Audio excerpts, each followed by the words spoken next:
నాన్న నీ గుండె పైన నడక నేర్చుకున్నానని,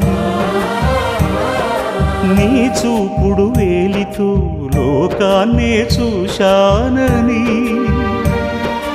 నాన్నను పూజిస్తే ఆది దేవుని కది అందునని,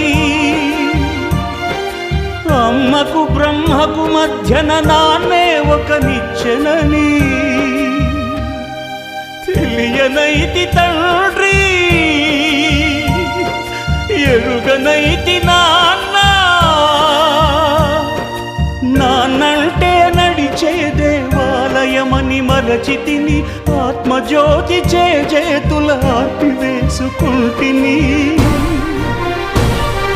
మరచిపోయి కూడా నన్ను మన్నించొద్దమ్మా, కలనైనా నన్ను కరుణించు.